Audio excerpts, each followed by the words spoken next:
Bye bye Pakistan. लेकिन क्या अब इसके बाद bye bye Babar Azam? Well, ये सवाल इसलिए उठ रहा है क्योंकि पाकिस्तान इस बार ग्रुप स्टेज से ही बाहर हो गया। वो सुपर 8 नहीं पहुंच पाया और ये पाकिस्तान के लिए बड़ी शर्मिंदगी की बात है।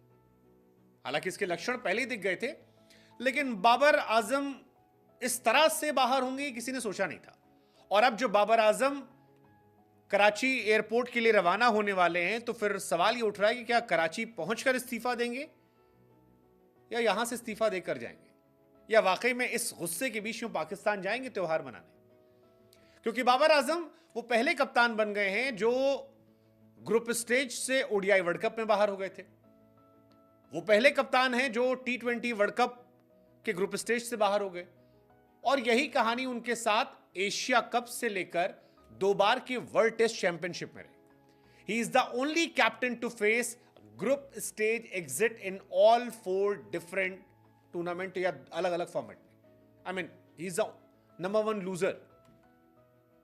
बाबर आजम वर्ल्ड कप 2023 में सेमीफाइनल क्वालिफाई करने से बाहर हो गए थे। T20 वर्ल्ड कप में सुपर 8 क्वालिफाई करने से बाहर हो गए। वर्ल्ड टेस्ट चैंपियनशिप में दोनों साल वो बाहर रहे। और जिस तरह से उन्होंने कप्तानी की है वो दिलेरी वाली कप्तानी तो नहीं है। और यही वजह है कि कोई उन्हें घंटे का किंग कह रहा है, तो कोई कह रहा है कि बाबर आजम कराची एयरपोर्ट के लिए टीम को लेकर रवाना हो गए हैं, और कोई ये कह रहा है कि भाई इसीलिए कुदरत के निजाम ने साथ नहीं दिया क्योंकि पाकिस्तान बहादुरी से नहीं खेली। 150 प्लस पेसर जो थे वो किसी काम नहीं आए और बाबर जिम्मामर भरकर बाहर हो गए। लेकिन जो ये आरोप लग रहे हैं ये एक्चुअली पूरी तरह गलत भी नहीं है। आप देखिए ना बाबर आजम की कहानी। बाबर आजम कहां कहां से बाहर हुए। T20 वर्ल्ड कप 2021 कप्तान के तौर पर जीते नहीं, एशिया कप 2022 जीते नहीं, T20 वर्ल्ड कप 2022 जीते नहीं, एशिया कप 2023 जीते नहीं, ओडीआई वर्ल्ड कप 2023 जीते नहीं, T20 वर्ल्ड कप 2024 जीते नहीं, 2 वर्ल्ड टेस्ट चैंपियनशिप वहां पर भी फाइनल वो नहीं खेल पाए।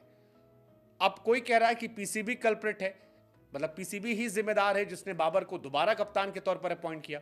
वो जर्नलिस्ट जिम्मेदार हैं जिन्होंने बाबर के आने को जश्न मनाया। अनफिट प्लेयर का सिलेक्शन करने वाले सिलेक्टर्स जिम्मेदार हैं। वो लोग जिम्मेदार हैं जिन्होंने बिना डिजर्विंग कैंडिडेट्स को टीम में सिलेक्शन दे दिया और वो खेलने लगे। लेकिन बाबर पर तंज इसलिए ज्यादा कसा रहा क्योंकि बाबर और पाकिस्तान का बड़ा अजीबोगरीब हिसाब किताब। आप याद कीजिए 2023 वर्ल्ड कप में शर्मनाक हार हुई थी अफगानिस्तान के सामने। बाबर आजम को शर्मिंदगी में इस्तीफा देना पड़ा था। शाहीन कप्तान बनाए गए थे, लेकिन सिलेक्टर्स को न जाने क्या सूझा, उन्होंने फिर से शाहीन को हटा दिया और बाबर को कैप्टन बना दिया। अब तब भी सवाल ये उठा था कि बाबर किस मेरिट पर हटे थे और किस मेरिट पर आए।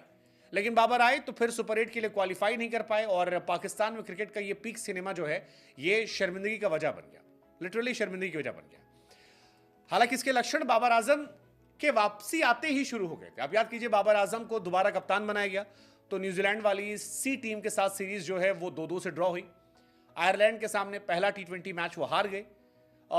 इंग्लैंड ने 2-0 से उन्हें हराया और उसके बाद ग्रुप स्टेज से बाहर हो गए।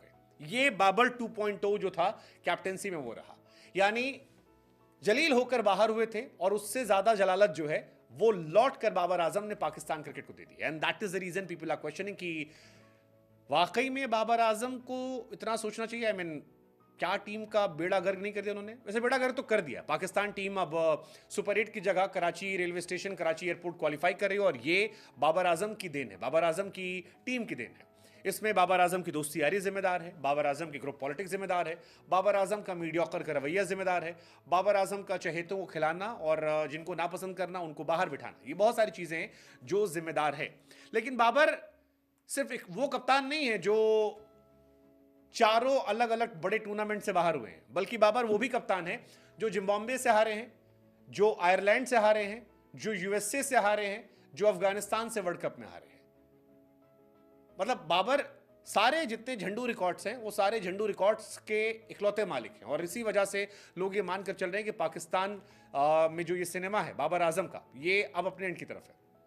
ज्यादातर लोगों ने कह दिया था कि पाकिस्तान को एक बड़े चेंज की जरूरत है, अब कई खिलाड़ियों को हटने की जरूरत है। क्या बाबर आजम को अब टीम से भी अलविदा करना होगा?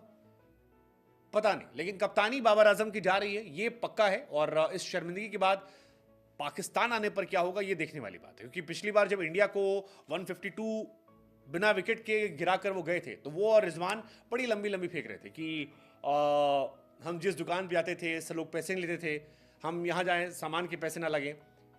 इस बार आप टॉप 8 में भी जगह नहीं बना पाए, टॉप 8 में जगह नहीं बना पाए। और सबसे शर्मिंदा यूएसए आपकी जगह जा रहा है। यूएसए 2026 का वर्ल्ड कप क्वालिफाई कर चुका है। बाबर आजम ने बहुत पिटवा दी भाई पाकिस्तान की। मतलब पाकिस्तान और अफगानिस्तान में अभी किसी ने कहा था, शहजाद उनके प्लेयर हुआ करते थे अफगानिस्तान के, उन्होंने कहा कि इन दो मुल्कों में खुशियों की वजह खाली क्रिकेट है।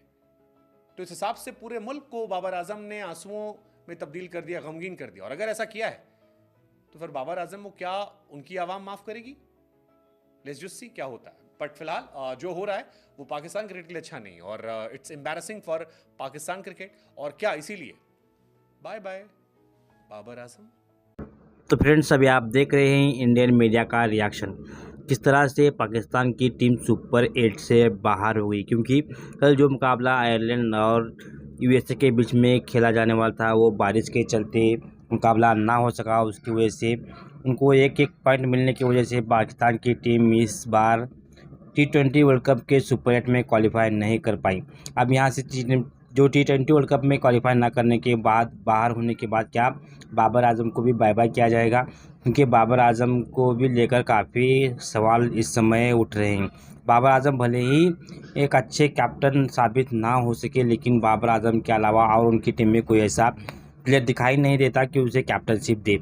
बहुत से क्रिटिसाइज़ करने की वजह भी हैं, क्योंकि जिस तरह से पाकिस्तान यूएसए से मैच हारा, भले ही मैच टाई हुआ, सुपर ओवर में गया, क्या बाबर आजम उसके लिए जिम्मेदार थे? क्योंकि वहां पर 15 रन डिपेंड करने थे उस पिच पर, जो कि 103, 113, 120 डिपेंड हो गए हैं। और आपको आखिरी ओवर में 15 रन डिपेंड करने थे, आखिरी 3 बॉलों पर आपको 12 रन डिपेंड करने थे, लेकिन आप उसको डिपेंड नहीं कर पाया और सुपर ओवर में मैच चला गया। वहाँ से सुपर ओवर में आमिर की गेंदबाजी लचर दिखाई दिया और रिजवान ने जिस तरह से ओवरथ्रो में 2 रन दिए, वहाँ से भी डिप करता गया पाकिस्तान। अब ऐसे बहुत सारी वजह हैं, इंडिया के साथ भी मैच जीतना चाहिए था, लेकिन बाबर आजम वहाँ भले ही स्लो या फास्ट वहाँ नहीं खेल पाए और जल्दी आउट होने की वजह से पाकिस्तान की टीम 120 का टारगेट भी चेस नहीं कर पाई। क्या इसके लिए भी बाबर आजम जिम्मेदार हैं? क्योंकि जब कोई टीम 120 का टारगेट चेस करती है तब आप वहाँ वो भी चेस नहीं कर पा रहे हैं, तो क्या बाबर आजम अकेले जिम्मेदार नहीं हैं? आपको ये भी समझना होगा कि एक प्लेयर, चाहे भले ही वो कैप्टन हो या एज ए प्लेयर खेल रहा हो, अकेले पर रिस्पॉन्सिबिलिटी नहीं डाल सकते। जब बाबर आजम रन काटते हैं तभी आपकी टीम का स्कोर बनता है। लेकिन फिर भी जो भी हो, बाबर आजम को बाय बाय करने से अगर आपको लगता है कि इस टीम का कुछ बदलने वाला है, तो मुझे ऐसा नहीं लगता। क्योंकि इनकी गेंदबाजी काफ़ी स्ट्रॉन्ग साइड दिखाई देती है, लेकिन बल्लेबाजी में ये काफ़ी कमज़ोर कड़ी है। चाहे बाबर आजम हो या रिजवान हो, इन दोनों बल्लेबाजों के अलावा और कोई बल्लेबाज इम्पैक्टफुल पारी नहीं खेल पाता, और ना ही ऐसा कोई इनकी टीम में बल्लेबाज है, और ना दूसरे आने वाले भी ऐसे बल्लेबाज नहीं कि कोई तुर्रम खान हो कि आते ही श्याम महब को कितने मैच खिलाए, अभी तक उनका कुछ प्रदर्शन समझ में नहीं आ रहा है। क्योंकि PSL में तो काफ़ी रन बना के आते हैं, जब T20 या इंटरनेशनल मैच खेलने की बात आती है तो यहाँ पर फुस हो जाती हैं। ऐसे कई सारे प्लेयर हैं जो कि पाकिस्तान टीम में इस समय ट्रैवल कर रहे हैं, लेकिन इंटरनेशनल में उनका परफॉर्मेंस फुस है, यानी कि 0 है। अब देखना ये होगा कि किस बल्लेबाज को टीम में ऐड किया था और किस बल्लेबाज से बेस्ट निकलवाने की कोशिश करते हैं, क्योंकि पाकिस्तान का जो सियासी माहौल है वहाँ पर कुछ भी हो सकता है, इसमें कुछ दो राय नहीं है। फिर भी बाबर आजम ने जिस तरह से एक टीम को संभाल के रखा था, उनकी पहले बार जो कैप्टन जाने के बाद जो प्रेशर टीम पर आया, बाद में शाहीन को कैप्टनशिप दी गई, लेकिन शाहीन से भी कैप्टनशिप सीख के दोबारा बाबर आजम के पास ही जाना पड़ा। अब दोबारा ये ना हो कि बाबर आजम के पास फिर से और जाना पड़ेगा, इसलिए पूरी तरह से प्लेयरों को इसकी रिस्पॉन्सिबिलिटी लेनी चाहिए। क्योंकि ये उसी से हारने के बाद जिस तरह से टीम पाकिस्तान बाहर हो गई है, उसके अकेले जिम्मेदार बाबर आजम नहीं है, क्योंकि बैट्समैनों ने कोई काम ही नहीं किया। अभी भी टूर्नामेंट में हाईएस्ट रन गेटर शायद बाबर आजम ही होंगे पाकिस्तान की तरफ से, क्योंकि उन्होंने 44 रन की और जो 33 रन की पारी भी खेली है, साथ साथ इंडिया के साथ भी 30 रन भी बनाए हैं। आपको क्या लगता है, क्या बाबर आजम इसके अकेले जिम्मेदार हैं? आपकी क्या राय है कमेंट बॉक्स में ज़रूर बताएं। और इस वर्ल्ड कप T20 से बाहर होने के बाद क्या बाबर आजम की कैप्टनशिप रहेगी या जाएगी, इसकी भी राय देकर जरूर जाए। मिलते हैं नेक्स्ट वीडियो में, तब तक अपना और अपनों का